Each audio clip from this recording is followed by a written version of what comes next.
चलिए स्टार्ट करते हैं, ठीक है। ये है ज्ञान बिंदु जीएस एकेडमी, रोशन सर की तरफ से निकाला गया ना, जो प्रैक्टिस सेट करवा रहे हैं, जो 1 जुलाई से स्टार्ट हुआ है। General study special test number क्या है, 2 है। क्या है, टेस्ट नंबर 2 है। इसका आज प्रैक्टिस सेट हम कंप्लीट करेंगे, total 100 question. General study special test है जो 1 जुलाई से स्टार्ट हुआ, इसका प्रैक्टिस सेट नंबर 2 है। तो बताइएगा, आप लोग आंसर जरूर दीजिएगा। बताइए, क्वेश्चन नंबर 1 है। क्वेश्चन नंबर 1 कह रहा है, क्वेश्चन नंबर 1 कह रहा है कि त्योंगसमो झील निम्नलिखित में से किस राज्य में स्थित एक हिमनद झील है। बताइए क्या होगा एक का राइट आंसर, क्या होगा। तो एक का राइट आंसर ऑप्शन नंबर क्या होगा, सी होगा, सिक्किम होगा। कह रहा है ना कि त्योंगसमो झील निम्नलिखित में से किस राज्य में स्थित एक हिमनद झील है, तो सिक्किम है। क्या है, सिक्किम है। क्वेश्चन नंबर 2 पे आइए। क्वेश्चन नंबर 2 कह रहा है किस देशांतर को भारत की मानक मध्याह्न रेखा चुना गया है। तो क्या होगा बताइए। 82.5 डिग्री ईस्ट होगा। क्या होगा, 82.5 डिग्री ईस्ट होगा। तो 2 का राइट आंसर क्या है, ऑप्शन नंबर बी। तो कह रहा है कि किस देशांतर को भारत की मानक मध्याह्न रेखा चुना गया है, तो 82.5 डिग्री ईस्ट है, मतलब पूरब है। क्वेश्चन नंबर 3 पे आइए। कह रहा है क्वेश्चन नंबर 3 और बहुत अच्छा सेट है, इस सेट को जो है अच्छे से पूरा कंप्लीट किया कीजिए। कह रहा है कि क्वेश्चन नंबर 3 की कह रहा है उड़िया पठार, कह रहा है उड़िया पठार भारत के निम्नलिखित में से किस राज्य में स्थित है। तो क्या होगा बताइए, राजस्थान। क्या है। तो 3 का राइट आंसर होगा ऑप्शन नंबर ए, राजस्थान में है। कहाँ है, राजस्थान में। तो कह रहा है उड़िया पठार भारत के निम्नलिखित में से किस राज्य में स्थित है, तो राजस्थान में स्थित है। क्वेश्चन नंबर आइए 4 पे। क्वेश्चन नंबर 4 कह रहा है कि निम्नलिखित में से किस राज्य में दिन और रात के तापमान में लगभग कोई अंतर नहीं होता है। तो क्या होगा बताइए। केरल। तो 4 का राइट आंसर होगा ऑप्शन नंबर क्या होगा, डी, केरल है। क्या है, केरल। तो कह रहा है कि निम्नलिखित में से किस राज्य में दिन और रात के तापमान में एक लगभग कोई अंतर नहीं होता है, तो केरल। क्वेश्चन नंबर आइए 5 पे। क्वेश्चन नंबर 5 कह रहा है कि भारतीय कृषि अनुसंधान परिषद के अनुसार भारत में कितने प्रकार की मिट्टी पाई जाती है। तो क्या होगा बताइए, 7 प्रकार के। कितने प्रकार की मिट्टी। तो 5 का राइट आंसर होगा ऑप्शन नंबर सी, कितने प्रकार की, 8 प्रकार का होगा। कितना, 8 प्रकार का। तो कह रहा है कि भारतीय कृषि अनुसंधान परिषद के अनुसार भारत में कितने प्रकार की मिट्टी पाई जाती है, तो 8 प्रकार का। क्वेश्चन नंबर आइए 6 पे। क्वेश्चन नंबर 6 कह रहा है कि भारत के कुल वन वितरण में वनों के प्रकारों के उनके प्रतिशत के हिस्से के कारण साथ ही इसका मिलाना है। सूची 1 दिया हुआ है और सूची 2 में क्यों मिलाना है। इसका जो 6 का जो राइट आंसर होगा ना, ऑप्शन नंबर बी होगा। याद रखिए कितना होगा, बी। अब इसको मिलाते हैं, बताएगा कि उष्णकटिबंधीय सदाबहार में कितना परसेंट होगा। बताइए, उष्णकटिबंधीय सदाबहार का 12.1%, 12 पॉइंट कितना, 1% होगा। और उपोष्ण कटिबंधीय में क्या होगा, कितना परसेंट होगा, तो क्या होगा, 9.5%। और उष्ण कटिबंधीय नमी पर्णपाती मन में क्या होगा, इसका हो जाएगा 37.0%।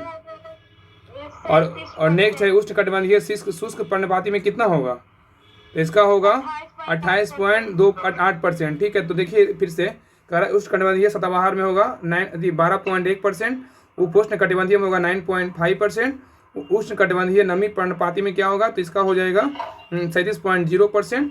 और उष्ण कटिबंधीय शुष्क पर्णपाती में क्या होगा, तो 28.8% होगा। अब भाई क्वेश्चन नंबर 7 पे। क्वेश्चन नंबर 7 कर रहा है, क्वेश्चन नंबर 7 कह रहा है कि निम्नलिखित में से किसे भूरा या तो ब्राउन कोयला भी कहा जाता है। क्या होगा बताइए, ब्राउन कोयला बोलेगा तो 7 का राइट आंसर होगा ऑप्शन नंबर क्या होगा, तो बी, लिग्नाइट। क्या होगा, लिग्नाइट। तो कह रहा है कि निम्नलिखित में से किसे भूरा या ब्राउन कोयला भी कहा जाता है, तो लिग्नाइट। क्या है, लिग्नाइट। क्वेश्चन नंबर 8 पे कह रहा है कि निम्नलिखित में से भारत का कौन सा सबसे बड़ा भाषाई समूह है। बताइए क्या होगा। तो 8 का राइट आंसर होगा ऑप्शन नंबर बी होगा, इंडो आर्यन। क्या है, इंडो आर्यन। तो कह रहा है ना कि निम्नलिखित में से भारत का कौन सा, कह रहा है कि निम्नलिखित में से भारत कौन सा सबसे बड़ा भाषाई समूह है, तो इंडो आर्यन है। क्वेश्चन नंबर 9 पे आइए। कह रहा है सूची 1 सूची 2 को सम्मिलित कीजिए। इसमें देश दिया हुआ है और इसमें राजधानी दिया होता है कि उज्बेकिस्तान की राजधानी कहाँ है। इसका जो राइट आंसर होगा 9 का, इसका ए होगा, याद रखिए ए। तो उज्बेकिस्तान की राजधानी कहाँ है, तो ताशकंद होगा। कहाँ है, ताशकंद। और तजाकिस्तान का बोलेगा राजधानी कहाँ है, दुशांबे है। क्या है, दुशांबे। अब इधर आइए, कह रहा है तो किर्गिस्तान की राजधानी कहाँ है, किर्गिस्तान की राजधानी बोलेगा तो कहाँ है, इसकी राजधानी बोलेगा तो बिश्केक है। क्या है, बिश्केक। और तुर्कमेनिस्तान की राजधानी कहाँ है, तो क्या होगा, अशगाबाद। क्या होगा, अशगाबाद। इसका राइट आंसर क्या था, ऑप्शन नंबर ए था ना, 1 2 3 4 सब सामने सामने था। बताइएगा नेक्स्ट क्वेश्चन। क्वेश्चन नंबर 10 कर रहा है कि निम्नलिखित में से कौन सा ज्वालामुखी नहीं है। बताइए इसमें कौन ज्वालामुखी नहीं है, तो क्या होगा। इसका 10 का राइट आंसर होगा ऑप्शन नंबर बी होगा। क्या है, माउंट ब्लैक जो है ना ज्वालामुखी नहीं है, लेकिन माउंट एटना ज्वालामुखी है, कोटोपैक्सी ज्वालामुखी है, माउंट वेसुवियस बोलेगा क्या है, ज्वालामुखी है। तो कह रहा है कि निम्नलिखित में से कौन सा ज्वालामुखी नहीं है, तो माउंट ब्लैक नहीं है, माउंट एटना, कोटोपैक्सी और माउंट वेसुवियस ये सब क्या है, ज्वालामुखी है। क्वेश्चन नंबर 11 पे यही कह रहा है कि ठुमरी संगीत निम्नलिखित में से किस नृत्य शैली से संबंधित है, बताइए क्या होगा। 11 का राइट आंसर होगा ऑप्शन नंबर बी, कथक से। क्या है, कथक से। कह रहा है कि ठुमरी संगीत निम्नलिखित में से किस नृत्य शैली से संबंधित है, तो कथक से। क्वेश्चन नंबर 12 पे कह रहा है कि 12 नंबर, इसमें भी क्या रहा है कि निम्नलिखित में से कौन सा राज्य लोक कला की युग्म नहीं मतलब सही नहीं है, तो इसका राइट आंसर क्या होगा, ऑप्शन नंबर डी होगा। क्या होगा, डी। इसमें 12 का आंसर ना ऑप्शन नंबर डी होगा। हाँ, तो काल मेघदूत जो है ना, ये तमिलनाडु नहीं होगा, यहाँ पे कहाँ होगा, तो केरल में होगा। याद रखिए, केरल में होगा ये। तो काल मेघदूत जो कला है ना, ये केरल का है, ना कि तमिलनाडु का है। और तो मधुबनी चित्रकला कहाँ है, तो बिहार का, बिल्कुल सही है। तंजौर कला कहाँ का है, तो राजस्थान का, बिल्कुल सही है। और पटचित्र बोलेगा तो कहाँ का है, तो उड़ीसा का, याद रखिएगा। तो मधुबनी चित्रकारी बिहार का, तंजौर कला राजस्थान का, पटचित्र बोलेगा तो उड़ीसा का है, याद रखिएगा। क्वेश्चन नंबर आइए 13 पे। क्वेश्चन नंबर 13 कह रहा है कि निम्नलिखित वर्षों में से कब पर्यावरण संरक्षण अधिनियम पारित हुआ था, बताइए कब हुआ था। 13 का राइट आंसर होगा ऑप्शन नंबर बी होगा। क्या, 1986 में। क्या, 1986 में। कह रहा है कि निम्नलिखित वर्षों में से कब पर्यावरण संरक्षण अधिनियम पारित हुआ था, 1986 में। इसका पीडीएफ ना पहले हम टेलीग्राम चैनल पे ना सुबह ही डाल दिए थे, ठीक है। आप लोग टेलीग्राम चैनल ज्वाइन कर लीजिए, इसका डिस्क्रिप्शन में लिंक डाला हुआ है, सभी लोग ज्वाइन कर लीजिएगा। पीडीएफ हम सेंड कर देंगे, सभी लोग लगा लीजिएगा। बाकी अपना डिस्कशन देख लीजिएगा, आपका सारा क्वेश्चन जो है ना याद हो जाएगा। आइए क्वेश्चन नंबर 14 पे। क्वेश्चन नंबर 14 कह रहा है कि रियो 20 घोषणा पत्र का शीर्षक क्या था, बताइए क्या होगा। इसका इसका हो जाएगा 14 का right answer option number A होगा, द फ्यूचर वी वांट होगा, द फ्यूचर वी वांट। कह रहा है ना कि रियो 20 घोषणा पत्र का शीर्षक क्या था, द फ्यूचर वी वांट था, ठीक है। क्वेश्चन नंबर 15 पे कह रहा है कि इनमें से किसे वृक्ष मानव कहा जाता है, बताइए किसे वृक्ष मानव कहते हैं, तो क्या होगा। 15 का right answer option number C होगा। क्या होगा, रिचर्ड सेंट बाब बेकर। क्या, रिचर्ड सेंट बाब बेकर। अब आइए क्वेश्चन नंबर 16 पे कह रहा है कि भारत में सीमेंट उत्पादन में प्रथम स्थान वाला राज्य कौन सा है, बताइए। भारत में सीमेंट उत्पादन में प्रथम स्थान वाला राज्य क्या है, तो राजस्थान है। 16 का right answer option number B होगा। क्या होगा, राजस्थान। कह रहा है कि भारत में सीमेंट तो कह रहा है ना कि भारत में सीमेंट उत्पादन में प्रथम स्थान वाला राज्य कौन सा है, तो कौन सा राज्य था, बताइए क्या होगा। तो क्या था, राजस्थान है। कौन सा है, राजस्थान स्थित है, राजस्थान है मतलब राज्य है, याद रखिएगा। क्वेश्चन नंबर 17 पे। क्वेश्चन नंबर 17 कह रहा है कि लिपिबद्ध मानव संप्रेषण जैसे पुस्तकें, वेबसाइट्स, चित्रों, कानूनों के अध्ययन को क्या कहा जाता है, तो क्या होगा, बताइए। 17 का ऑप्शन नंबर ए होगा। क्या होगा, ऑप्शन नंबर ए, विषय वस्तु विश्लेषण होगा। क्या होगा, विषय वस्तु विश्लेषण। कह रहा है कि लिपिबद्ध मानव संप्रेषण, कह रहा है ना कि 17 नंबर क्वेश्चन था कि लिपिबद्ध मानव संप्रेषण जैसे पुस्तकें, वेबसाइट, चित्रों और कानूनों के अध्ययन को क्या कहा जाता है, विषय वस्तु विश्लेषण कहा जाता है। क्वेश्चन नंबर 18 पर ये कह रहा है कि निम्नलिखित में से किसने यह कहा कि यदि संरचनाएं अनम्य होती है तो संघर्ष अप्रकात्मक होता है, तो किसने कहा था, बताइए। तो 18 का राइट आंसर होगा ऑप्शन नंबर बी। किसने कहा था, L.A. कोजर ने कहा था, L.A. कोजर ने। कह रहा है कि निम्नलिखित में से किसने यह कहा कि यदि संरचनाएं अनम्य होती है तो संघर्ष अप्रकात्मक होता है, तो L.A. कोजर ने कहा था। क्वेश्चन नंबर 19 पे कह रहा है कि भारत में पहली बार राष्ट्रीय आपातकाल की घोषणा कब की गई थी, तो क्या होगा। इसका राइट आंसर 19 का 26 अक्टूबर क्या होगा, 1962, याद रखिए 1962 होगा, याद रखिएगा। इसका जो 19 का जो राइट आंसर होगा ऑप्शन नंबर ए होगा। तो कह रहा है कि भारत में पहली बार राष्ट्रीय आपातकाल की घोषणा कब की गई थी, तो 26 अक्टूबर 1962 को किया गया था। इसका right answer option number A होगा। क्या होगा, ऑप्शन नंबर ए, 26 अक्टूबर 1962 को किया गया था। क्वेश्चन नंबर 20 पे कह रहा है कि केंद्र सरकार द्वारा राज्यों को दिए जाने वाले विवेकाधीन मतलब डिक्शनरी अनुदान का प्रावधान संविधान के किस अनुच्छेद में किया गया है, तो क्या होगा। 20 का ऑप्शन नंबर सी, अनुच्छेद क्या है, 282 है। तो कह रहा है कि केंद्र सरकार द्वारा राज्यों को दिए जाने वाले विवेकाधीन डिक्शनरी अनुदान का प्रावधान संविधान के किस अनुच्छेद में किया गया, अनुच्छेद 282 है। क्वेश्चन नंबर 21 पे कह रहा है कि राज्यों में मुख्यमंत्री सहित मंत्रिपरिषद में मंत्रियों की न्यूनतम संख्या क्या हो सकती है, तो क्या होगा। 21 का right answer option number B होगा। क्या होगा, 12। कितना हो सकता है, 12। तो कह रहा है तो राज्यों में मुख्यमंत्री सहित मंत्रिपरिषद में मंत्रियों की न्यूनतम संख्या क्या हो सकती है, तो 12 हो सकता है।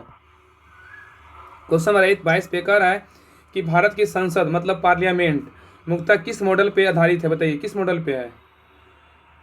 तो 22 का राइट आंसर होगा ऑप्शन नंबर बी। क्या है, ब्रिटिश पार्लियामेंट पे आधारित है। कह रहा है कि भारत की संसद जो पार्लियामेंट है ना, वो मुख्यतः किस मॉडल पे आधारित है, तो ब्रिटिश पार्लियामेंट पे आधारित है। क्वेश्चन नंबर 23 पे कह रहा है कि भारत के राष्ट्रपति एवं उपराष्ट्रपति के चुनाव लड़ने वाले प्रत्याशी को कितनी जमानत राशि जमा करनी होती है, तो कितना होगा। तो 23 का ऑप्शन नंबर डी होगा। क्या होगा, 15,000 रुपया। क्या होगा, 15,000 रुपये प्रत्येक में जमा करना होता है। तो कह रहा है ना कि भारत के राष्ट्रपति और उपराष्ट्रपति के चुनाव लड़ने वाले प्रत्याशी को कितनी जमानत राशि जमा करनी होती है? तो 15,000 रुपया। नेक्स्ट कह रहा है कि 24 नंबर क्वेश्चन कह रहा है कि डॉक्टर भीमराव अम्बेडकर द्वारा भारतीय संविधान के किस भाग को संविधान की अनोखी विशेषता भी कहा जाता है? बताइए किसको कहा जाता है? 24 का राइट आंसर होगा ऑप्शन नंबर सी, राज्य की नीति निर्देशक सिद्धांत को। तो कह रहा है कि डॉक्टर भीमराव अम्बेडकर द्वारा भारतीय संविधान के किस भाग को संविधान की अनोखी विशेषता भी कहा जाता है? तो राज्य की नीति निर्देशक सिद्धांत की। नेक्स्ट क्वेश्चन नंबर 25 पे आइए। कह रहा है कि भारतीय संविधान के निम्नलिखित में से कौन सा अनुच्छेद न्यायिकता से संबंधित है? तो क्या होगा बताइए, क्या होगा? तो 25 का right answer option number C होगा, अनुच्छेद 5 से 11 है। सही है, सबको पता है। आइए क्वेश्चन नंबर 26 पे कह रहा है कि उद्देश्य प्रस्ताव को संविधान सभा द्वारा कब स्वीकार किया गया था? बताइए। 22 जनवरी 1947। तो 26 का राइट आंसर होगा ऑप्शन नंबर ए, 22 जनवरी 1947 को। तो कह रहा है उद्देश्य प्रस्ताव को संविधान सभा द्वारा कब स्वीकार किया गया था? तो 22 जनवरी 1947 को स्वीकार किया गया था। उद्देश्य प्रस्ताव बोलेगा संविधान सभा द्वारा कब स्वीकार किया गया? तो 22 जनवरी 1947 को स्वीकार किया गया था उद्देश्य प्रस्ताव। ठीक है। नेक्स्ट है 27 नंबर क्वेश्चन कह रहा है कि इनमें से कौन भारतीय संविधान की मसौदा समिति के सदस्य नहीं थे? कौन नहीं थे 27 में? बताइए क्या होगा इसका राइट आंसर? ऑप्शन नंबर क्या होगा? तो डी होगा। क्या होगा? ए बी ठक्कर नहीं थे, लेकिन सैयद मोहम्मद सदुल्ला थे, एन गोपाल स्वामी अयंगर थे, डॉक्टर के एम मुंशी थे। तो कह रहा है इनमें से कौन भारतीय संविधान की मसौदा समिति के सदस्य नहीं थे? ए बी ठक्कर नहीं थे, सैयद मोहम्मद सदुल्ला थे, एन गोपाल स्वामी अयंगर थे, डॉक्टर के एम मुंशी थे। अब भाई क्वेश्चन नंबर 28 पे कह रहा है कि हड़प्पा सभ्यता की मोहरों पर निम्नलिखित में से कौन सा पशु का अक्सर देखा जाता है? तो क्या होगा 28 का राइट आंसर होगा ऑप्शन नंबर, ऐसा कि इसका राइट आंसर होगा ऑप्शन नंबर क्या होगा? तो इसका आंसर होगा ऑप्शन नंबर ए होगा। क्या होगा? बैल। क्या है? बैल होगा। क्या याद रखिएगा? बैल। तो कह रहा है कि हड़प्पा सभ्यता की मोहरों पर निम्नलिखित में से कौन सा पशु अक्सर देखा जाता था? बैल। क्वेश्चन नंबर 29 पे कह रहा है कि प्राचीन भारतीय इतिहास के किस काल में मिट्टी के बर्तनों का पता लगाया गया था? क्या होगा? तो 29 का राइट आंसर होगा ऑप्शन नंबर, याद रखिएगा 29 से क्या होगा? ऑप्शन नंबर होगा सी, नवपाषाण। क्या होगा? नवपाषाण। तो कह रहा है कि प्राचीन भारतीय इतिहास के किस काल में मिट्टी के बर्तनों का पता लगाया गया था? तो नवपाषाण। आइए क्वेश्चन नंबर 30 पे ये कह रहा है कि निम्नलिखित में से अशोक का कौन सा शिलालेख धार्मिक संश्लेषण मतलब समन्वय के बारे में कहता है? तो क्या होगा? 30 का राइट आंसर होगा ऑप्शन नंबर बी होगा। ऑप्शन नंबर बी, बारहवां शिलालेख होगा। क्या होगा? बारहवां शिलालेख, याद रखिएगा। तो कह रहा है ना कि निम्नलिखित में से अशोक का कौन सा शिलालेख धार्मिक संश्लेषण मतलब समन्वय के बारे में कहता है? तो बारहवां शिलालेख। क्वेश्चन नंबर 31 पे कह रहा है कि कौन सा आंध्र भोज के नाम से जाना जाता है? तो क्या होगा? 31 का राइट आंसर होगा ऑप्शन नंबर, याद रखिए बी होगा, कृष्णदेव राय। क्या होगा? कृष्णदेव राय। तो कह रहा है ना कि कौन जो है आंध्र भोज के नाम से जानते हैं? तो कृष्णदेव राय को। नेक्स्ट है क्वेश्चन नंबर 32 कह रहा है कि मांडू विजय मतलब दक्षिण विजय की कुंजी थी, यह किसने कहा था? तो क्या होगा बताइए? तो 32 का राइट आंसर होगा ऑप्शन नंबर डी, अमीर खुसरो। तो कह रहा है कि मांडू विजय दक्षिण विजय की कुंजी थी, या किसने कहा था? तो अमीर खुसरो। क्वेश्चन नंबर 33 पे आइए कह रहा है कि सैयद वंश की स्थापना किसने किया था? तो क्या होगा? 33 का राइट आंसर होगा ऑप्शन नंबर सी। क्या होगा? खिलजी खां। तो कह रहा है कि सैयद वंश की स्थापना किसने किया था? तो खिलजी खां ने किया था। सैयद वंश के संस्थापक कौन थे? तो खिलजी खां। क्वेश्चन नंबर 34 पे कह रहा है कि अकबर के विचार सुलह एक कुल का आशय क्या था? तो क्या होगा बताइए? 34 का राइट आंसर होगा ऑप्शन नंबर बी होगा। क्या होगा? सार्वभौमिक शांति। तो कह रहा है ना कि अकबर के विचार सुलह एक कुल का आशय क्या था? सार्वभौमिक शांति था। आगे नेक्स्ट क्वेश्चन पे आइए। क्वेश्चन नंबर 35 कह रहा है कि निम्नलिखित में से कौन सा स्थान भारत में पुर्तगालियों का मुख्यालय था? बताइए कौन था? बताइए। ऑप्शन नंबर बी होगा। क्या होगा? गोवा। क्या होगा? गोवा। कह रहा है निम्नलिखित में से कौन सा स्थान भारत में पुर्तगालियों का मुख्यालय था? तो गोवा था। क्या था? गोवा था। बताइएगा। नेक्स्ट 36 नंबर क्वेश्चन कह रहा है कि सहायक संधि की प्रणाली को स्वीकार करने वाला पहला भारतीय मूल का शासक कौन था? तो क्या होगा बताइए? 36 का राइट आंसर होगा ऑप्शन नंबर ए होगा, हैदराबाद के निजाम। कह रहा है कि सहायक संधि की प्रणाली को स्वीकार करने वाला पहला भारतीय मूल शासक कौन था? तो हैदराबाद का निजाम था। बताइए। क्वेश्चन 37 कह रहा है कि तसीय मैसूर युद्ध कब से कब तक लड़ा गया था? तो क्या होगा बताइए? 37 का ऑप्शन नंबर ए होगा, 1790 से 92 ईस्वी। तो कह रहा है कि तसीय मैसूर युद्ध कब से कब लड़ा गया था? 1790 से 92। इसमें ना मिलान करना है, इसमें जो है ना मिलान करना है, सूची 1 सूची 2 को मिलान करना है। बताइएगा कि इसका जो 38 का राइट आंसर होगा ना ऑप्शन नंबर, याद रखिएगा सी होगा। क्या होगा? सी। अब मिलाइए, बताइएगा आंसर। ईस्ट इंडिया कंपनी के द्वारा कलकत्ता में सर्वोच्च न्यायालय की स्थापना कब हुआ था? बताइए क्या होगा? 1774 में। 1774 में हुआ था। ठीक है, ईस्ट इंडिया कंपनी के द्वारा कलकत्ता में सर्वोच्च न्यायालय की स्थापना कब 1774 में हुआ था? बताइए कार्यवाही संहिता अधिनियम कब आया था? नियमित बोलेगा तो 1793 में आया, 1793 में आया था। और बम्बई से थाने के बीच रेल लाइन चला था कब? पता है ना? 1853 में। अब मद्रास हार्बर बोलेगा तो कब हुआ था? मद्रास हार्बर बोलेगा तो 1881 में। तो याद रखिएगा ना कि ईस्ट इंडिया कंपनी के द्वारा कलकत्ता में सर्वोच्च न्यायालय की स्थापना 1774 में हुआ था, और कर्णवाली संहिता अधिनियमित बोलेगा तो 1793 में हुआ था, और बम्बई से थाने के बीच रेलवे लाइन बोलेगा तो 1853 में हुआ था, और मद्रास हार्बर बोलेगा तो 1881 में हुआ था। 1881 में ही ना दशक की जनगणना भी हुआ था, लॉर्ड रिपन के काल में हुआ था, 10 वर्ष पे। नेक्स्ट क्वेश्चन नंबर 39 पे कह रहा है कि अखिल भारतीय ट्रेड यूनियन कांग्रेस की स्थापना किस वर्ष हुई थी? बताइए क्या होगा 39 का? 1920 में हुआ था, 1920 में। कह रहा है अखिल भारतीय ट्रेड यूनियन कांग्रेस की स्थापना किस वर्ष हुआ था? 1920 में। अखिल भारतीय ट्रेड यूनियन कांग्रेस की स्थापना किस वर्ष हुआ था? 1920 में हुआ था। क्वेश्चन नंबर 40 पे कह रहा है कि निम्नलिखित में से किसकी स्थापना 1875 ईस्वी में बम्बई में हुई थी? बताइए किसका हुआ था? आर्य समाज। किसका हुआ था? तो 40 का राइट आंसर होगा ऑप्शन नंबर डी होगा। आर्य समाज का स्थापना कब हुआ था? तो 1875 में हुआ था। कहाँ हुआ था? मुंबई में हुआ था। आदि क्वेश्चन पढ़ रहे थे ज्ञान बिंदु क्वेश्चन बैंक के बिहार पे क्वेश्चन बैंक में पढ़ रहे थे, यही क्वेश्चन था, सारा पूरा टॉपिक क्लियर हो गया। आइए क्वेश्चन नंबर 41 पे ये कह रहा है कि ज्ञानपीठ पुरस्कार प्राप्त करने वाले प्रथम हिंदी साहित्यकार कौन थे? बताइए क्या होगा 41 नंबर? ऑप्शन नंबर याद रखिए 41 का क्या होगा? ऑप्शन नंबर बी होगा, सुमित्रा नंदन पंत। तो कह रहा है ना कि ज्ञानपीठ पुरस्कार प्राप्त करने वाले प्रथम हिंदी साहित्यकार कौन थे? तो सुमित्रा नंदन पंत थे। Option number B right answer है। क्वेश्चन नंबर 42 पे कह रहा है कि आधुनिक प्रयोगात्मक विज्ञान का जन्मदाता माना जाता है किसको? तो क्या होगा 42 का right answer? Option number A होगा, रोजर बेकन। क्या होगा? Roger Bacon. कह रहा है आधुनिक प्रयोगात्मक विज्ञान का जन्मदाता किसे मानते हैं? रोजर बेकन को। क्वेश्चन नंबर 43 है, कह रहा है हिटलर युवावस्था के प्रारंभिक दिनों में क्या बनना चाहता था? बताइए। तो 43 का right answer option number C होगा, चित्रकार। क्या होगा? चित्रकार बनना चाहता था। तो कह रहा है कि हिटलर युवावस्था में प्रारंभिक दिनों में क्या बनना चाहता था? चित्रकार बनना चाहता था। अब भाई क्वेश्चन नंबर 44 पे कह रहा है कि चीन में राजवंश के खिलाफ क्रांति कब हुई थी? बताइए। तो 44 का राइट आंसर होगा ऑप्शन नंबर बी, 1911 में। कह रहा है कि चीन में राजवंश के खिलाफ क्रांति कब हुआ था? 1911 में। नेक्स्ट क्वेश्चन नंबर 45 पे कह रहा है कि निम्नलिखित में से कौन सा चट्टान प्रणाली भारत में नवीनतम है? बताइए कौन सा है? तो 45 का राइट आंसर होगा ऑप्शन नंबर डी। क्या है? गोंडवाना है। क्या है? गोंडवाना।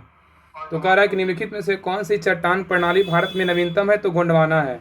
क्वेश्चन नंबर 46 पे कह रहा है कि सियाचिन और हिस्पर दर्रे किस हिमालय पर स्थित है? तो क्या होगा 46 का right answer? Option number A होगा, बृहत हिमालय। क्या होगा? बृहत हिमालय। तो कह रहा है सियाचिन और हिस्पर दर्रे से किस हिमालय पर स्थित है? तो बृहत हिमालय। क्वेश्चन नंबर 47 पे कह रहा है कि सार्वजनिक क्षेत्र की देश की सबसे बड़ी तेल शोधनशाला कौन सी है? बताइए क्या होगा? 47 का राइट आंसर क्या होगा? ऑप्शन नंबर डी होगा। क्या होगा? कोयली। कोयली। कह रहा है कि सार्वजनिक क्षेत्र की देश की सबसे बड़ी तेल शोधनशाला कौन सी है? तो कोयली है। क्वेश्चन नंबर 48 पे कह रहा है कि किस धार्मिक समुदाय, 48 में क्वेश्चन कह रहा है कि किस धार्मिक समुदाय की देश में सबसे कम दशक की वृद्धि 2011 में थी? तो क्या होगा 48 का right answer option number A होगा, जैन की। क्या है? जैन की। तो कह रहा है ना कि किस धार्मिक समुदाय की देश में सबसे कम दशक की वृद्धि 2011 में थी? तो जैन की। क्वेश्चन नंबर 49 पे कह रहा है कि अधोलिखित में सही सुमेलित नहीं है। 49 में क्या है ना, जलाशय दिया हुआ है, राज दिया हुआ है। ठीक है, जलाशय दिया हुआ है, राज दिया, उसमें कह रहा है कौन में सुमेलित नहीं है। इसका जो राइट आंसर 49 का जो होगा ना, ऑप्शन नंबर क्या होगा? बी। गांधी सागर जो है ना, किस राज्य में है? तो ये हिमाचल प्रदेश में नहीं होगा, ये मध्य प्रदेश में होगा। क्या होगा? मध्य प्रदेश में गांधी सागर। भवानी सागर बोलेगा कहाँ है? तमिलनाडु। बिल्कुल सही है। ठीक है, अब आगे आइए। आगे कह रहा राणा प्रताप सागर कहाँ है? तो राजस्थान में। बिल्कुल सही है। राणा प्रताप सागर कहाँ है? तो राजस्थान में। बिल्कुल सही है। और भद्रा कहाँ है? भद्रा बोले कर्नाटक में। बिल्कुल सही है। अब क्वेश्चन नंबर 50 पे कह रहा है कि भारतीय संसद द्वारा बालक श्रम प्रतिषेध एवं विनिमय अधिनियम किस वर्ष पारित किया गया था? तो क्या होगा 50 का राइट आंसर होगा ऑप्शन नंबर सी, वर्ष 1986 में। क्या होगा? वर्ष 1986 में। तो कह रहा है ना कि भारतीय संसद द्वारा बालक श्रम प्रतिषेध एवं विनिमय अधिनियम किस वर्ष पारित किया गया था? तो वर्ष 1986 में। क्वेश्चन नंबर 51 पे कह रहा है कि कांग्रेस के त्रिपुरी अधिवेशन के पश्चात सुभाष चंद्र बोस और दक्षिणापंथियों का समस्त टकराव किस प्रश्न पर केंद्रित था? तो क्या होगा 51 का राइट आंसर होगा ऑप्शन नंबर क्या होगा? बी होगा। क्या होगा? बी। कांग्रेस कार्यकारिणी समिति का गठन। कांग्रेस कार्यकारिणी समिति का गठन था।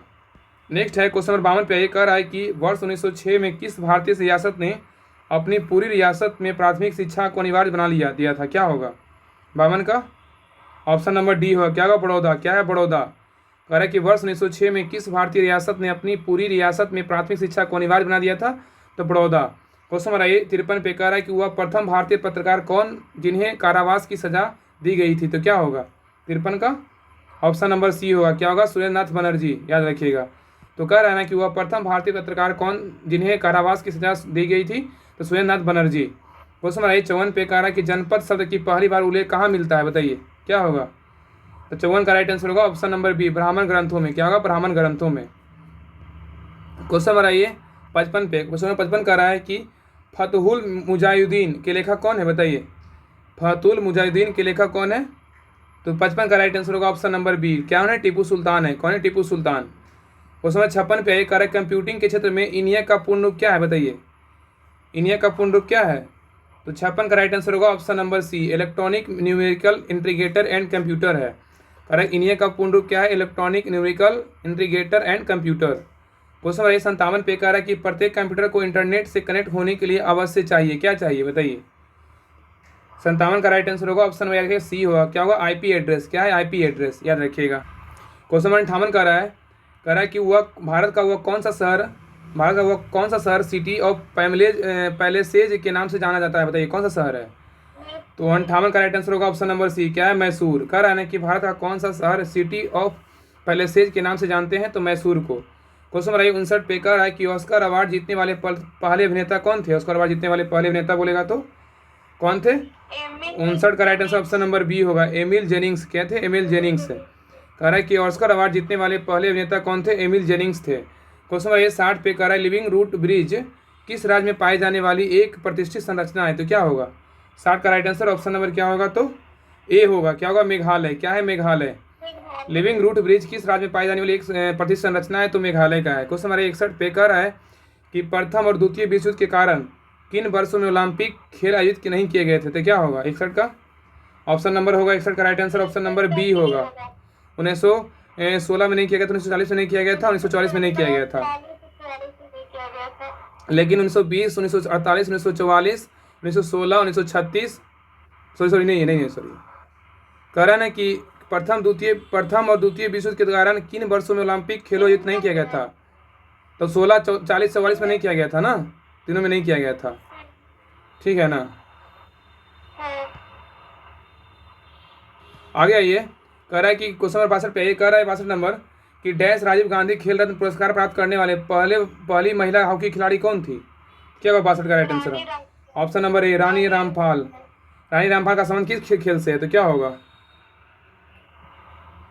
रानी रामपाल का संबंध किस खेल से है? हॉकी से है। हाँ, तो रानी रामपाल राजीव गांधी खेल रत्न पुरस्कार प्राप्त करने वाली पहली महिला हॉकी खिलाड़ी हैं। ठीक है। आगे क्वेश्चन 63 कह रहा है कि खेलो इंडिया शीतकालीन खेलों की शुरुआत किस वर्ष में हुई थी? तो क्या होगा 63 का? ऑप्शन नंबर बी होगा, 2020 में। तो कह रहा है खेलो इंडिया शीतकालीन खेलों की शुरुआत किस वर्ष हुई थी? 2020 में। क्वेश्चन नंबर आइए 64 पे कह रहा है क्वेश्चन नंबर 64 कि संयुक्त राष्ट्र संघ यूएनओ के पूर्व महासचिव कोफी अन्नान किस अफ्रीकी देश से संबंधित है? तो क्या होगा 64 का ऑप्शन नंबर क्या होगा? तो सी होगा, घाना। घाना की राजधानी कहाँ है? तो क्या होगा? घाना की राजधानी बोलेगा तो अकरा। करा संयुक्त राष्ट्र संघ यूएनओ के पूर्व महासचिव कोफी अन्नान किस अफ्रीकी देश से संबंधित है? तो घाना। घाना की राजधानी कहाँ है? अकरा है ना, अकरा सही है। आइए क्वेश्चन नंबर 65 पे। क्वेश्चन नंबर 65 कह रहा है कि उस विकल्प का चयन करें जो संगठन और उसके मुख्यालय का सही मेल को दर्शाता है। बताइए इसमें 65 का राइट आंसर क्या होगा? 65 का जो है ना बी होगा। ठीक है, जो सही मेल है ना 65 का सही आंसर क्या है? बी। गैट का मुख्यालय कहाँ है? जिनेवा। बिल्कुल सही है। गैट का मुख्यालय कहाँ है? जिनेवा। बिल्कुल सही है। तो इसका जो सही राइट आंसर होगा ना, गैट का मुख्यालय कहाँ है? बिल्कुल सही, जिनेवा सही, यही एक सही है। बाकी डब्ल्यूएचओ का मुख्यालय कहाँ है? तो जिनेवा नहीं होगा। इसका मुख्यालय कहाँ है? इसका पेरिस नहीं, जिनेवा होगा। क्या होगा? जिनेवा। डब्ल्यूएचओ का मुख्यालय कहाँ है? जिनेवा। 7 अप्रैल 1948 को स्थापना हुआ था। इसका मुख्यालय कहाँ है? जिनेवा, स्विट्जरलैंड में है। और नेक्स्ट है इंटरपोल का मुख्यालय कहाँ है? तो वियना में। वाशिंगटन डीसी नहीं होगा। इसका मुख्यालय कहाँ है? तो वियना में, याद रखिए वियना में है। और इसरो का मुख्यालय कहाँ है? तो इसरो का मुख्यालय कहाँ है? ये ब्रुसेल्स नहीं होगा, पेरिस होगा। क्या होगा? पेरिस, फ्रांस में स्थित है। एक इसरो जो है अपना भारत का ई है, क्या है? ESRO है। इसरो बोलेगा तो पेरिस फ्रांस में है, लेकिन इसरो का बोलेगा तो अपना भारत में है, भारत का है, बेंगलुरु कर्नाटक में है। ठीक है ना, वो अलग है, दोनों में कन्फ्यूजन नहीं होना है। क्वेश्चन नंबर ये 66 पे कह रहा है इसमें मिलान करना है। महत्वपूर्ण दिवस दिया हुआ है और दिनांक दिया। बताइए कि विश्व जनसंख्या दिवस कब मनाते हैं? इसका जो राइट आंसर होगा 66 का 12 जुलाई। ऑप्शन नंबर, इसका 66 का ऑप्शन नंबर होगा, ऑप्शन नंबर सी होगा, याद रखिए सी होगा। तो बताइएगा विश्व जनसंख्या दिवस कब मनाते हैं? 11 जुलाई को। क्या मनाते हैं? 11 जुलाई को। और विश्व वन जीव दिवस बोलेगा तो कब मनाते हैं? 3 मार्च को। 3 मार्च। और विश्व ओजोन दिवस बोलेगा तो क्या होगा? 16 सितंबर को। 16 सितंबर। और विश्व स्वास्थ्य दिवस बोलेगा तो 7 अप्रैल को। क्या होगा? 7 अप्रैल को, याद रखिएगा। सब तो इजी ही था। आइए क्वेश्चन 67 का रहा है कि बांग्लादेश का राष्ट्रीय ध्वज जो है ना, किसके द्वारा डिजाइन किया गया था? तो क्या होगा 67 का option number C, Kamrul Hasan. क्या होगा? कामरुल हसन। कह रहा है कि बांग्लादेश का राष्ट्रीय ध्वज जो है ना, किसके द्वारा डिजाइन किया गया था? कामरुल हसन के द्वारा। नेक्स्ट है 68 नंबर। कह रहा है निम्नलिखित में से कौन सा भारत में पहला धूम्रपान मुक्त राज्य है? बताइए कौन सा राज्य है, बताइए। 68 का डी होगा, हिमाचल प्रदेश है। कौन सा राज्य? हिमाचल प्रदेश। कह रहा है कि निम्नलिखित में से कौन सा भारत में पहला धूम्रपान मुक्त राज्य है? तो हिमाचल प्रदेश है। क्वेश्चन नंबर 69 पे कह रहा है कि बल की परिभाषा आती है न्यूटन के किस नियम से? गति के पहले नियम से। क्या हो? गति के पहले नियम से बल की परिभाषा आती है न्यूटन के गति के पहले नियम से। क्वेश्चन नंबर 70 पे कह रहा है कि ऊष्मागतिकी के प्रथम नियम संरक्षित होता है किससे? तो 70 का राइट आंसर होगा ऑप्शन नंबर बी। क्या है? ऊर्जा से। क्या है? ऊर्जा से। ऊष्मागतिकी के प्रथम नियम से संरक्षित होता है ऊर्जा से। नेक्स्ट क्वेश्चन नंबर 71 पे कह रहा है कि मानव नेत्र का वह भाग जिस पर प्रतिबिंब बनता है क्या कहलाता है? बताइए क्या कहलाएगा? 71 का राइट आंसर होगा ऑप्शन नंबर बी, रेटिना कहलाता है। कह रहा है कि मानव नेत्र का वह भाग जिस पर प्रतिबिंब बनता है क्या कहलाता है? रेटिना कहलाता है। क्वेश्चन नंबर 72 पे कह रहा है एक इलेक्ट्रॉन पर कितना आवेश होता है? बताइए क्या होगा? तो 72 का राइट आंसर होगा ऑप्शन नंबर ए होगा, 72 का ये होगा। ठीक है, -1.6 -19 सेल्सियस होता है। ठीक है, तो कह रहा है एक इलेक्ट्रॉन पर कितना आवेश होता है? तो -1.6 इंटू 10⁻⁻⁻⁰ सेल्सियस। नेक्स्ट है कह रहा है कि 73 नंबर क्वेश्चन कह रहा है कि सोडियम कार्बोनेट आमतौर पर इस किस नाम से जाना जाता है? तो क्या होगा? सोडियम कार्बोनेट बोलेगा तो 73 का राइट आंसर होगा ऑप्शन नंबर बी, धोने का सोडा। अगर बाई आएगा तो खाने का सोडा। ठीक है ना, आगे इसमें मिलाना है। इसका जो 74 का राइट आंसर होगा ऑप्शन नंबर क्या होगा? तो 74 का डी होगा, 74 का डी होगा। मिलाइए। लैक्टिक अम्ल किस में होता है? लैक्टिक अम्ल बोलेगा तो दूध में होता है। लैक्टिक अम्ल दूध में होता है। एस्टिक अम्ल किस में होता है? एस्टिक अम्ल बोलेगा तो सिरका में। एस्टिक अम्ल सिरका में। और साइट्रिक अम्ल बोलेगा किस में होता है? साइट्रिक अम्ल बोलेगा तो नींबू में। और ब्यूटाइक अम्ल बोलेगा किस में होता है? दुर्गंध युक्त मक्खन में। दुर्गंध युक्त मक्खन में होता है। तो लैक्टिक अम्ल बोलेगा तो क्या होता है? सिरका में। और एस्टिक अम्ल बोलेगा तो दूध में। सॉरी, लैक्टिक अम्ल दूध में ना, लैक्टिक अम्ल दूध में ना, सॉरी। और एस्टिक अम्ल बोलेगा तो एस्टिक अम्ल बोलेगा सिरका में। और साइट्रिक अम्ल बोलेगा तो नींबू में। और ब्यूटाइक अम्ल बोलेगा दुर्गंध युक्त मक्खन में। ठीक है, याद रखिएगा। आइए क्वेश्चन नंबर 75 पे कह रहा है कि कोशिका के वैज्ञानिक अध्ययन को क्या कहा जाता है? बताइए कोशिका के वैज्ञानिक अध्ययन को क्या कहलाता है? 75 का राइट आंसर होगा ऑप्शन नंबर होगा डी होगा। ठीक है, 75 का डी होगा, साइटोलॉजी कहलाता है। कोशिका के वैज्ञानिक अध्ययन को क्या कहते हैं? साइटोलॉजी कहते हैं। क्या कहते हैं? साइटोलॉजी। 76 नंबर कह रहा है कि जड़े, हाँ। नेक्स्ट है जड़ें विकसित होती है किससे होती है? जड़ें विकसित बोलेगा तो 76 का राइट आंसर होगा ऑप्शन नंबर क्या होगा? तो डी होगा। क्या होगा? डी, मूलांकुर से। क्या होगा? मूलांकुर से। जड़ें विकसित होती है मूलांकुर से। क्वेश्चन 77 पे कह रहा है कि एक समान मानव शुक्राणु में ऑटोसोम की संख्या कितनी होती है? तो क्या होगा? 77 का ऑप्शन नंबर ए होगा, 20 जोड़ी। क्या होगा? 20 जोड़ी, याद रखिए। कह रहा है कि एक समान मानव शुक्राणु में ऑटोसोम की संख्या कितनी होती है? 20 जोड़ी होती है। वही क्वेश्चन है 78। क्वेश्चन 78 है, इसमें भी मिलाना है। इसका जो 78 का जो राइट आंसर होगा ऑप्शन नंबर बी होगा। क्या होगा? बी। अब मिलाइए। रहेगा प्लेग किससे होता है? प्लेग बोलेगा तो प्लेग होता है कवक से। प्लेग होता है कवक से। एड्स किससे होता है? एड्स बोलेगा तो विषाणु से होता है। क्या होता है? विषाणु से होता है। गंजापन किससे होता है? गंजापन बोलेगा तो प्रोटोजोआ से होता है। मलेरिया किससे? मलेरिया बोलेगा तो सॉरी, फिर से देखिए मिलाते हैं, फिर से मिलाते हैं। तो सुनिए, प्लेग किससे होता है? प्लेग बोलेगा तो प्लेग होता है किससे? कवक से। कवक से। एड्स किससे होता है? एड्स बोलेगा तो विषाणु से। और गंजापन किससे होता है? गंजापन बोलेगा जीवाणु से। और मलेरिया बोलेगा तो प्रोटोजोआ से होता है। देखिए कह रहा है कि प्लेग होता है कवक से। प्लेग बोलेगा तो कवक से। एड्स बोलेगा तो विषाणु से। गंजापन बोलेगा जीवाणु से। गंजापन बोलेगा जीवाणु से। ठीक है, गंजापन जीवाणु। गंजा ज तो ज जीवाणु। प्रोटोजोआ बोलेगा तो मलेरिया बोलेगा तो प्रोटोजोआ से होता है। ठीक है, मलेरिया प्रोटोजोआ से। अब क्वेश्चन नंबर 79 पे कह रहा है 79 नंबर क्वेश्चन कि गर्मी, तापमान और उसके ऊर्जा और कार्य से संबंधित भौतिकी की परशाखा को क्या कहा जाता है? बताइए क्या कहते हैं? डी कहते हैं। 79 का राइट आंसर होगा ऑप्शन नंबर 79 का बी होगा। उष्मा प्रवेगी कहते हैं, क्या कहते हैं? उष्मा प्रवेगी कहते हैं। नेक्स्ट क्वेश्चन हमारे 80 पे कह रहा है 80 नंबर, निर्वात में सरल लोलक कंपन करता है यदि यह होगा क्या? 80 का ऑप्शन नंबर डी होगा। क्या होगा? डी। समान आयाम तथा आवृत्ति के साथ सदैव कंपन करेगा। तो कह रहा है ना कि निर्वात में सरल लोलक कंपन करता है यदि वो होगा समान आयाम तथा आवृत्ति के साथ सदैव कंपन करेगा। क्वेश्चन नंबर 81 पे कह रहा है कि एक सूक्ष्मदर्शी एक तथा एक दूरदर्शक के विषय निम्नलिखित में से एक कथन पर विचार कीजिए। इसमें कह रहा है कि कौन सा कथन सही है। तो कौन सा कथन सही है? 81 का राइट आंसर जो होगा ना ऑप्शन नंबर डी होगा। हाँ, दृश्य के फोकस दूरी इसके नेत्र के फोकस दूरी का अधिक होता है और दूरदर्शक का आवर्धन इसके अभिदृश्य की फोकस दूरी को बढ़ने के साथ बढ़ता है। 1 2 3 से। हाँ, इसमें कह रहा है कि सूक्ष्मदर्शी के बारे में ना, सूक्ष्मदर्शी एक तथा एक दूरदर्शक के विषय में कौन सही है? तो तीनों कथन सही। इसमें कह रहा है सूक्ष्मदर्शी के नेत्रक तथा अभिदृश्यक दोनों ही उत्तल लेंस के होते हैं, बिल्कुल सही है। सूक्ष्मदर्शी के नेत्रक तथा अभिदृश्यक जो होता है दोनों ही उत्तल लेंस के होते हैं, बिल्कुल सही है। और दूरदर्शक के भी अभिदृश्य की फोकस दूरी इसके नेत्रक की फोकस दूरी से क्या होती है?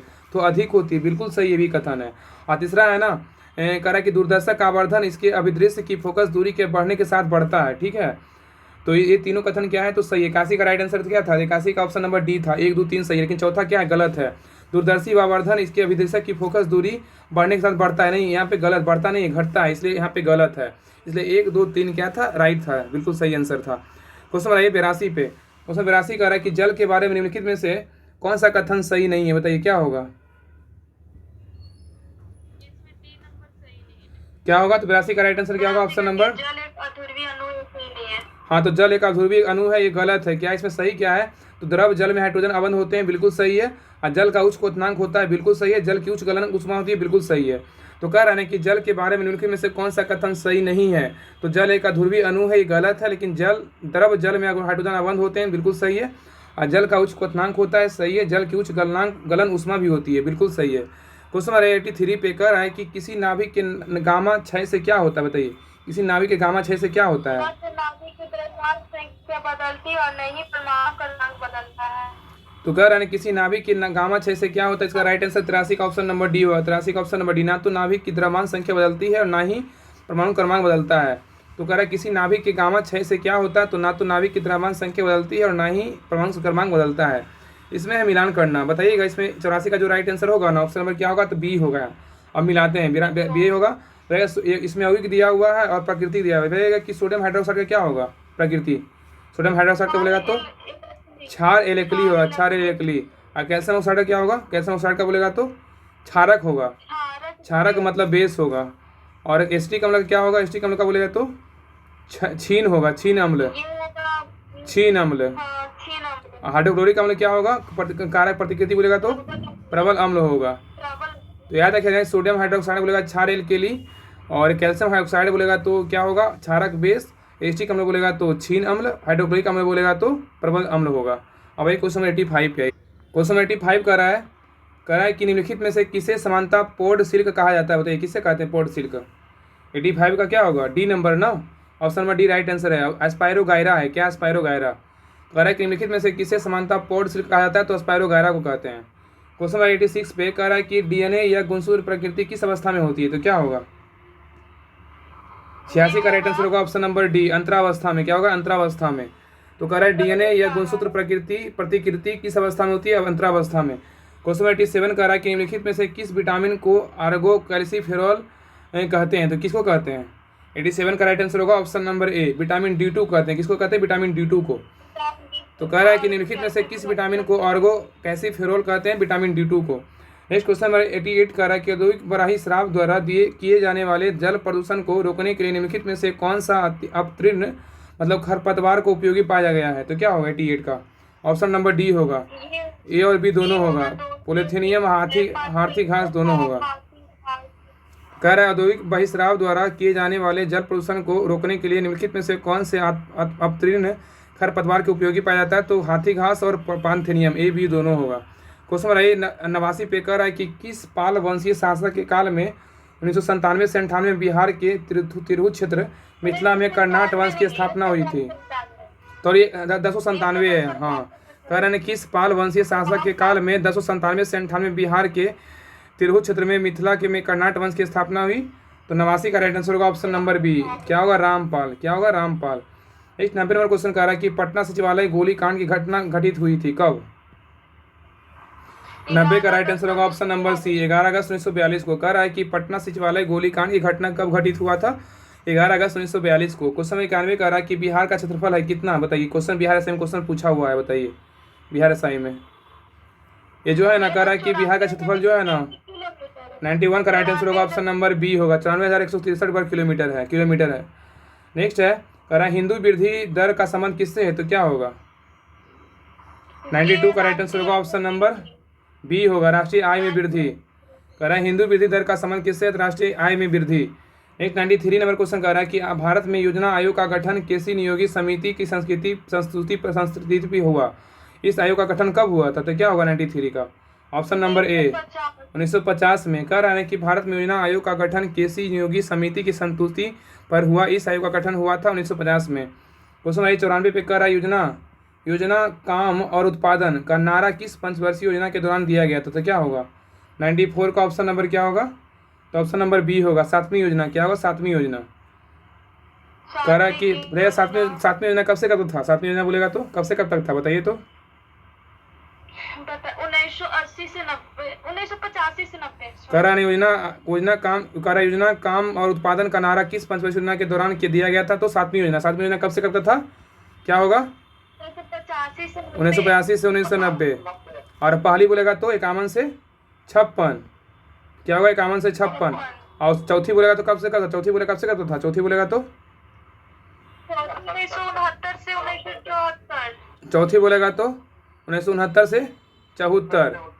और छठी बोलेगा तो कब से कब था? छठी बोलेगा तो 1980 से 85। 1980 से क्या होगा? 85। 1980 से क्या होगा? 85 हो गया, रखिएगा। क्वेश्चन 95 पे कह रहा है कि सर्वप्रथम किस राज्य में रोजगार गारंटी योजना प्रारंभ किया गया था? बताइए 95 में क्या होगा? ऑप्शन नंबर सी, महाराष्ट्र में। कह रहा है कि सर्वप्रथम किस राज्य में रोजगार गारंटी योजना प्रारंभ किया गया था? तो महाराष्ट्र में। जैसे अभी पढ़ रहे हैं ना वैसे ही करवा देंगे, फिर जो है ना जितना सेट होगा ना, एक सप्ताह होगा, फिर टोटल सेट उठा करके एक क्लास में पूरा रिवीजन करवा देंगे टोटल सेट, ठीक है ना। उससे क्या होगा? पूरा एकदम माइंड और रिवीजन हो जाएगा, ठीक है। वैसे ही करेंगे। क्वेश्चन 96 कह रहा है कि संयुक्त राष्ट्र पर्यावरण कार्यक्रम में किसे आर्थिक पारिस्थितिकी का पिता कहा जाता है? क्या होगा? 96 का क्या होगा?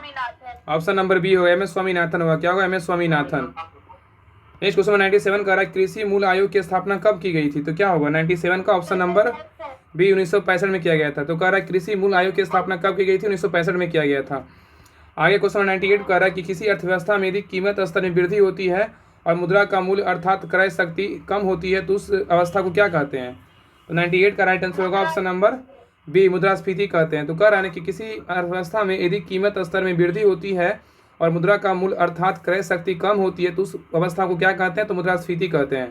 क्वेश्चन 99 कह रहा है कि स्टेट बैंक ऑफ इंडिया का राष्ट्रीयकरण कब किया गया था? सबको पता है 99 का ऑप्शन नंबर बी, 1 जुलाई 1955 को किया गया था।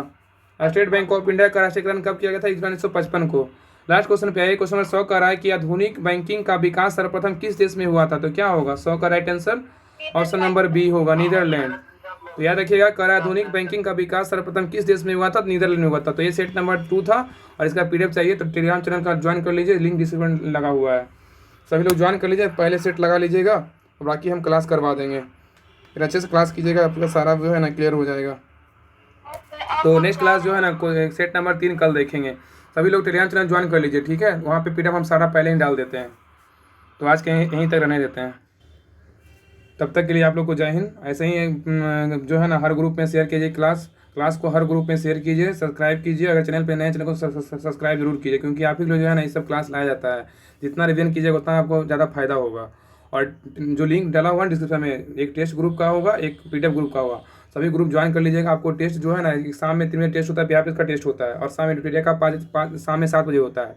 तो सभी ग्रुप ज्वाइन कर लीजिए। और इसका पीडीएफ हम सुबह ही डाल दिए थे, तो सभी लोग जो है ना ज्वाइन कर लीजिए। बाकी सेट लगा लीजिएगा, बाकी डेली रेगुलर क्लास आएगा इसका, इस सेट का। बाकी जो जैसे पहले क्लास आ रहा है बिहार उसका जो प्रैक्टिस सेट आ रहा है यूथ का और प्लेटफॉर्म का, वो हमेशा आते रहेगा, वो चलते रहेगा। बाकी ये भी कंटिन्यू रहेगा। तो आप लोग जरूर कमेंट कीजिएगा कैसा क्लास लगा। कमेंट बताइए कि हाँ इसमें क्या कमी है। जो भी आपको दिक्कत लगेगा आप कमेंट कीजिएगा। अच्छा लगा जरूर अच्छा कमेंट कीजिएगा, कि उससे क्या होता है हम मोटिवेट होते हैं। उसे और भी ज़्यादा करने का लगता है कि नहीं और मेहनत किया जाए। तो आज के यहीं तरह रहने देते हैं।